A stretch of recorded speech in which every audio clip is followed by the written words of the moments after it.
Bonjour et bienvenue dans la quotidienne condensée du numérique. Déjà, on a passé la barre des 100K. Merci beaucoup. On va passer bientôt d'autres chiffres sur notre chaîne Twitch. Je vous rappelle que les replays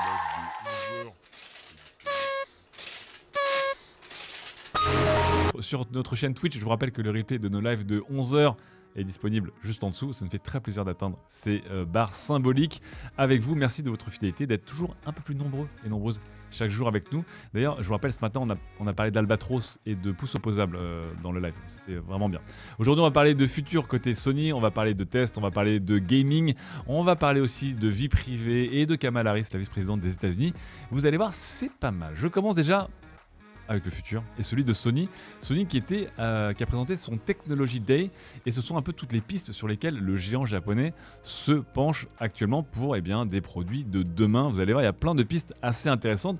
Je vous invite évidemment à aller voir la page dédiée qui vous fait un peu un sommaire de tout ce qui a été présenté par Sony. Dans toutes les thématiques, j'en ai retenu quelques-unes, notamment ils ont montré des écrans OLED de 1 pouce 4K. Extrêmement réactifs qui vont vous permettre d'avoir bientôt des casques de réalité virtuelle ou des lunettes de réalité augmentée extrêmement précises et avec des pixels évidemment invisibles tellement que ce sera dense et fin. Ils ont également montré un petit bras robot, vous allez voir, extrêmement sophistiqué qui permet de bien gérer la pression pour tenir par exemple une fleur sans l'écraser et de reconnaître ce qui est utile comme pression ou pas. On va commencer à avoir un petit débat sur les pouces opposables à ce moment-là dans le live. Mais bon. Autre chantier intéressant, un équivalent du DLSS de Nvidia montré par Sony, qui, pareil, avec du machine learning et de l'intelligence artificielle, vous permet d'utiliser des images de basse résolution, de basse qualité, et de les convertir en quasi-temps réel en images de très très haute qualité. Et dernier point un peu plus fou, un simulateur de la Terre, tout simplement de la planète, qui nous permettra de voir comment elle se comporte et surtout de voir comment nous on peut agir d'un point de vue écologique, météorologique, etc. sur la planète avec cette simulation à très très grande échelle. Allez voir ça, Sony Technology Days, ça a duré 2 jours, ça s'est terminé hier soir et il y avait plein de présentations très sympas et qui vous feront rêver si vous aimez penser au futur. On va revenir à du beaucoup plus présent, enfin du futur dedans pas trop futur, voilà, je ne sais pas si vous avez suivi, avec 2 téléphones pliants. Alors, est-ce que ce sont des téléphones pliants comme ça? Ou est-ce que ce sont des téléphones pliants comme ça? Ce serait plutôt la piste du Samsung Z Flip 3 qui serait prise par Huawei et Oppo, puisque Huawei est en train de teaser son téléphone pliant, donc pas dépliant mais pliant, qui vous le voyez ressemble beaucoup à un Z Flip 3, aurait un îlot photo sponsorisé ou cachetonné Leica, peut-être que ce sera du coup des meilleures photos que sur le Z Flip 3. Pour le reste, on a déjà pas mal vu ce form factor. La grande différence qui a été relevée par XD Developer, qui fait un petit peu peur, c'est que le tarif de ce téléphone pourrait coûter autour de $2000. Là où je vous rappelle qu'on peut trouver des Z Flip 3 de Samsung qui sont déjà des téléphones très performants pour moins de 1000 €. Difficile de voir comment Huawei va réussir à justifier ce téléphone, sachant qu'il y a des grandes chances qu'il soit évidemment sous Harmony OS et avec un SoC Kirin ou Snapdragon, mais sans la 5G. Ça va être compliqué. Peut-être plus prometteur du coup, allons voir du côté de chez Oppo. Et je vous le rappelle, Oppo nous promet bientôt son Innovation Days. Et après avoir monté hier un appareil photo rétractable, voici qu'ils vont présenter enfin officiellement le Find N, qui sera leur premier téléphone. Alors vous voyez, avec le teaser et sa silhouette, ça ressemble plus à un Z Flip également qu'un Z Fold. On a hâte de voir ça dans quelques jours. Rien à voir maintenant, allons du côté de chez eBay. Et eBay, ils sont vraiment sérieux dans le milieu de la basket et de la sneakers. Je vous rappelle qu'ils ont racheté une société de certification de basket. Et maintenant, ils vont mettre à fond leur technologie et leur puissance d'intelligence artificielle pour scanner vos baskets et les recréer en 3D, tout simplement. Vous aurez juste à les filmer sous différents angles et ensuite eBay fera le reste du boulot pour créer un modèle 3D issu de vos baskets et permettra à l'acheteur ou à l'acheteuse potentielle de les regarder sous toutes les coutures, voir là où elles sont sales, pas sales, et surtout évidemment, je vous le rappelle, de voir si ce sont des contrefaçons ou pas, puisque c'est un marché qui rapporte beaucoup d'argent aux vendeurs, mais qui en coûte beaucoup aux acheteurs qui se retrouvent dupés. Rien à voir, on va passer à du software du coup et on va passer à Android et iOS avec différentes nouvelles. Première nouvelle, bonne nouvelle pour Android par rapport à iOS, puisque selon le cabinet d'analyse Sensor Tower, qui est plutôt réputé, eh bien, le marché, le business des applications mobiles est en augmentation de 20% depuis l'année dernière, ce qui est très bien. Mais surtout, vous le voyez, sur ces 20% d'augmentation, eh bien, c'est Google qui prendrait le gros avec 23,5% d'augmentation par rapport à une augmentation plus lente du côté d'iOS qui, je vous le rappelle, est quand même largement leader puisque il récupère plus de 85 milliards de dollars sur les 133 milliards que constitue ce marché. Plutôt quand même une bonne nouvelle, ça veut dire aussi que peut-être que les gens dépensent plus sur Google Play qu'auparavant. Ça fera plaisir aux développeurs de jeux et d'applications. On reste sur iOS et sur Android avec deux news moins drôles, des problèmes de tracking et de respect de votre vie privée. Je vous rappelle que vous pouvez, selon l'OS, opt-out, donc sortir du tracking d'une application ou de toutes les applications. Et on se rend compte que vous avez beau dire non, eh bien malheureusement pour certains forceurs, c'est encore oui. Et voici deux cas. Le premier, c'est un revendeur de data qui s'appelle Huck et qui récupère des datas de localisation de votre téléphone Android et de vos déplacements et qui les revend alors même que vous avez opt-out de vos réglages. Donc évidemment, c'est pas légal et Google est en train d'avertir toutes les applications qui bossent avec Huck de respecter le opt-out des utilisateurs et de ne plus traquer les gens dans leurs déplacements. Vous voyez encore une fois, entre ce que l'application vous lui dites de faire et ce qu'elle fait, il y a un contraste. La même chose ici sur iOS, avec notamment Facebook et Snapchat qui seraient encore, puisque pour Facebook c'est pas la première fois, coupables de ne pas respecter les choix des utilisateurs. Et même si vous avez décidé d'opt-out sur le tracking, Facebook et Snapchat ont trouvé des failles et des petites loops dans les conditions d'utilisation développeurs sur iOS pour quand même vous traquer de manière détournée.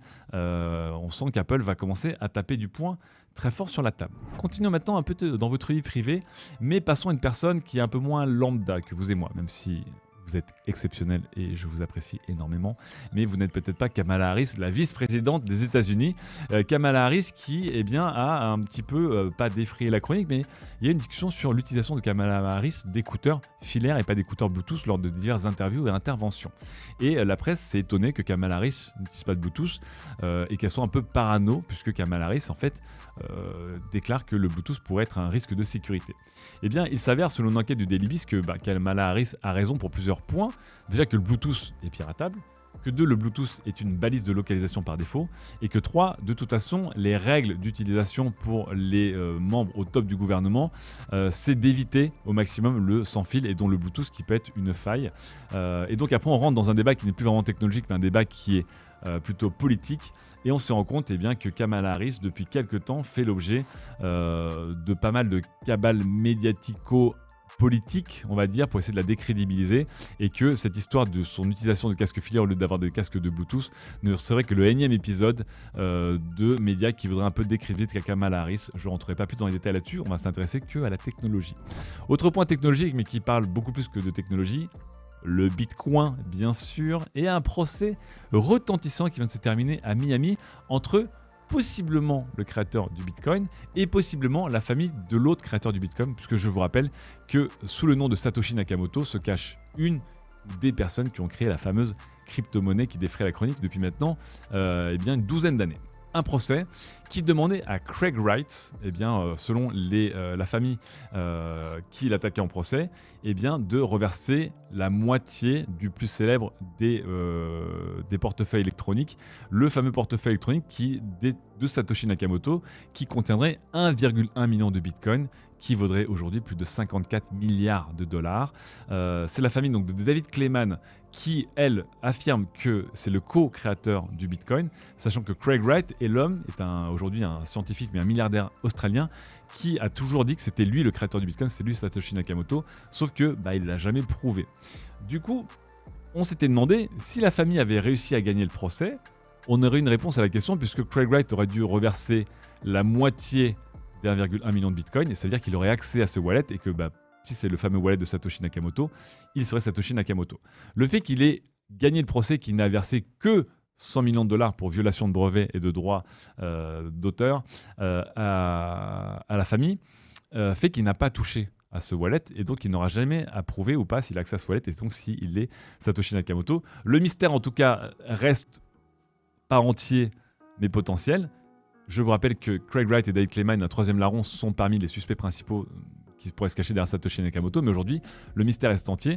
Et je vous rappelle que Arte a produit un documentaire sur la création du Bitcoin, un documentaire qui a cartonné puisqu'il a atteint 1 million de vues en un temps record pour Arte, et qui revient sur ce mystère. C'est un mystère encore plus grand que Banksy dans le milieu de l'art. On enchaîne avec le gaming, et je vous rappelle que cette nuit auront lieu les Game Awards, donc qui vont célébrer les meilleurs jeux vidéo de l'année et qui vont hyper sur les jeux vidéo qui vont arriver prochainement. Voilà, vous connaissez maintenant le tintouin. Apprêtez-vous à passer une nuit blanche avec la rédaction de Gamecult qui va couvrir les Game Awards. Mais la rédaction de Gamecult a ses propres awards, les fameux et légendaires Gamecult Awards. Je vous invite évidemment, ils ont ouvert les formulaires à aller voter pour votre plateforme préférée, votre jeu d'action préféré, votre moment what the fuck préféré, bref. Votre moment gaming, vos moments gaming préférés de 2021 sur les légendaires Gamecult Awards. Je vous rappelle que l'année dernière, c'était Hades qui avait été élu jeu de l'année, ce qui prouve encore une fois la crédibilité et le bon goût de cette cérémonie. On continue sur le gaming avec Stadia qui arrive sur les télé LG. Et voilà, c'est une bonne nouvelle, mais on aurait bien voulu que ce soit disponible sur toutes les télés dès le lancement de Stadia, peut-être un peu trop tard et un peu trop peu, mais je vous rappelle, le futur du cloud gaming, c'est aussi d'arriver sur des écrans sans aucune forme de hardware nécessaire, pas de Chromecast, rien, et on aurait aimé que, eh bien, comme GeForce Now ou comme xCloud et Stadia, tous ces services soient disponibles directement et qu'on enlève des barrières d'accès aux jeux vidéo. Si vous jouez beaucoup sur votre téléphone, voici le gadget dont vous ne saviez pas que vous en aviez besoin, forcément il vient de chez Razer, un refroidisseur de téléphone en RGB, parce que c'est Razer. Et vous l'avez vu, pour les iPhones, il est en MagSafe, donc il vient s'aimanter derrière.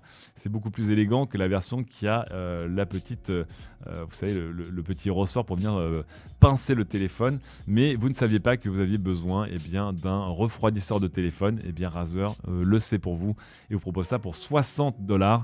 Alors, pour avoir joué pas mal sur des iPhone 13 ces derniers temps, je trouve qu'ils ne chauffent pas beaucoup. Mais si vous avez notamment des Snapdragon 888, c'est peut-être pas si bête que ça. Dernier point gaming et pas des moindres, est-ce que vous allez jouer dans votre voiture ? Je ne sais pas. Déjà, on joue déjà dans leur voiture, on envoie des SMS dans leur voiture, ce qui n'est pas conseillé et voire même pas légal.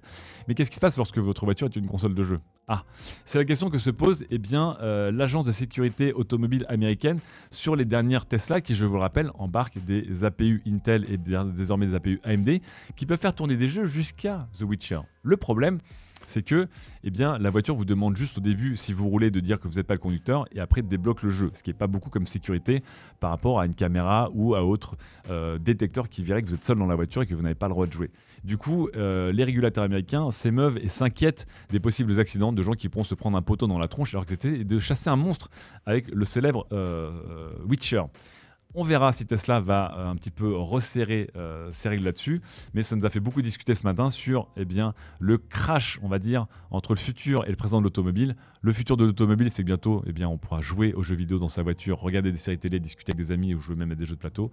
Mais le présent de l'automobile, c'est qu'il faut encore la conduire pour l'instant légalement et technologiquement. Et les deux se rencontrent en même temps dans la Tesla, ce qui est un peu problématique. On termine avec des loisirs et de la SVOD et un nouveau coup de pression des FAI francophones par rapport aux plus gros services, notamment Netflix et YouTube. Ils les accusent, et notamment l'ARCEP aussi, accuse, je vous rappelle, le débat légendaire, ces services très populaires de bouffer beaucoup de bandes passantes et de coûter très cher aux opérateurs qui doivent muscler constamment leur infrastructure pour servir de la vidéo.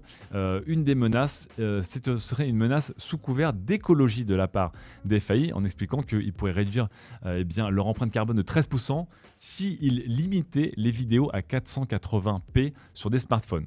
Alors évidemment, sous la géniade écologique se cache évidemment une grande bataille des grands lobbies économiques, mais c'est vrai, et je ne trouve pas ça déconnant, de passer des vidéos en 480p sur des écrans de 6 pouces ou 6,5 pouces, vous verrez moins la différence que sur des écrans 55 pouces. Ça peut moins prendre de forfait et moins prendre de data et moins consommer d'énergie. J'ai envie de dire, c'est pas si déconnant.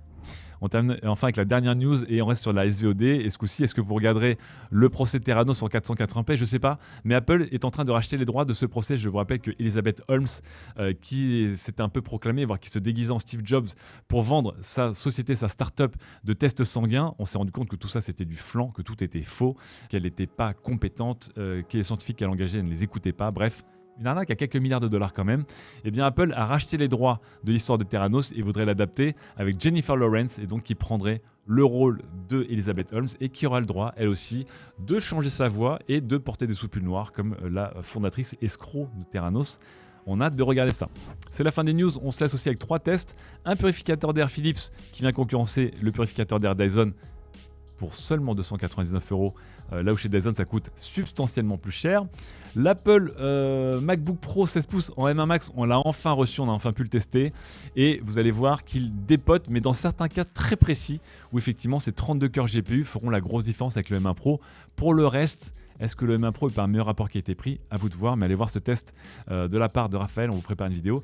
Et enfin, on terminera sur le cas du Sony Xperia Pro Eye, un téléphone qui sur le papier est impressionnant puisqu'il a un capteur 1 pouce, mais nous avons découvert, Louis Royer, notre journaliste photo, a découvert qu'il n'y avait pas de miracle. Pour un capteur aussi grand, sur une distance aussi fine, l'optique ne pouvait couvrir que 60% du capteur, et donc à la fin, on avait un capteur équivalent à celui du S21 Ultra de Samsung. Voilà. En attendant d'avoir le test complet, on commence par une déception pour un téléphone qui, je vous le rappelle, coûte 1 800 €.